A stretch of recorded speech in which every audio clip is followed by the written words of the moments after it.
Well, it was never really my intention. It wasn't on the radar, really, to be honest, Paul. But I suppose after what happened in 2009 with the Lions series and that particular incident, I think I was approached by a few publishers, and I suppose the idea was being bantered around about doing a book, and I suppose it was an opportunity for me to kind of document my journey throughout my career and the highs and lows of my career, and I must say I found it quite stimulating. As I said, it wasn't something that I would have ever thought I would have done a book, but I've really enjoyed it, and certainly there's a risk doing a book before you finish playing rugby, because I want to try and achieve more success in Munster and win things again, and certainly I want to let people know that that's my ambitions and desire is still there to do well with Munster this year, and I don't want to take my eye off the ball when it comes to playing with the team. Yeah, no, Alan, Bernard Jackman brought out a book as well recently, and there were kind of some reports that some of the current Leinster players weren't too happy with it because he apparently gave away maybe some of the secrets of the Leinster dressing room, I suppose. What's the feedback been like from your own teammates? I assume there's been a bit of slagging anyway for a start. Yeah, there's been plenty of slagging from all the lads, and I'd expect that, but I think the feedback has been positive. When I decided to do the book, I wanted to try and do an open and honest account of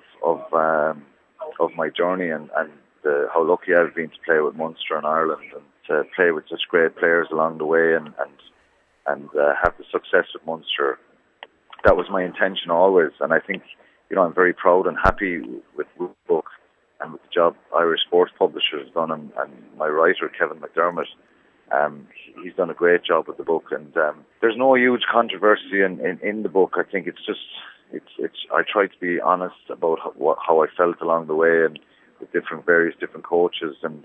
different players, and certainly Bernard's book is a bit more controversial, but that's not me. I think certainly people would have tried to probe me over the years about the World Cup and my Eddie O'Sullivan relationship and stuff like that, and would hope I would give out about him. But I have my opinions on certain things, and but I'm not a person who holds grudges with people, and the book reflects that. Yeah, no, one of the things that strikes me from the book, Alan, is how much you enjoyed your time, obviously initially with Clanwilliam and then later on with Shannon as well.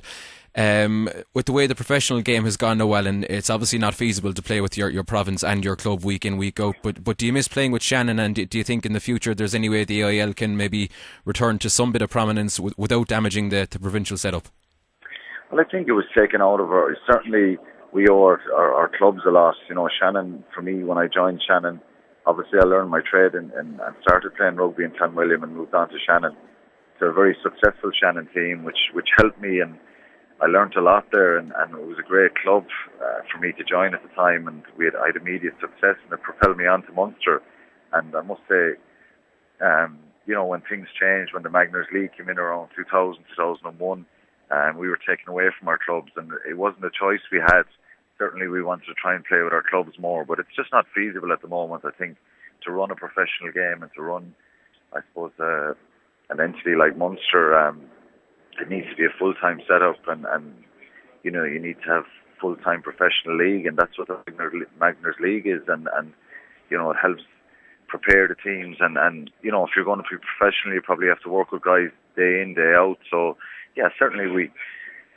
I don't know if I have the answer to it, but certainly the AIL is very important for the younger players to develop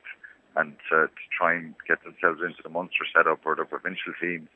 But we owe a lot to our clubs, and we had great rivalry over the years playing against the lads, and I must say it was strange at the start, to have to leave our clubs and go and be full time with Munster, if you like. Yeah, no, Alan, you've obviously gone on to achieve quite a hell of a lot with Munster, especially in the Heineken Cup, and your debut was, without making you feel too old, 12 years ago now at this stage, but it was the Harlequins away game, and you say in the book that it was a game you never really believed you could win going into it, and that you were actually up until 3 a.m. before the game drinking Bacardi and Coke with Peter Klaas. It's hard to imagine that kind of preparation for a Heineken Cup game nowadays, so it's probably a good indication of how the Munster mindset has changed over the years. It's completely changed. I think I've seen, I suppose, the amateur side of the setup and how it's become so professional and so driven, and there's so much support there for the players now from the medical side of it, from a dietary point of view, and from a fitness point of view. It's completely changed, and certainly when we started off, it was a learning curve for everybody, for the coaches, for the fitness people, as to what was required to become professional. And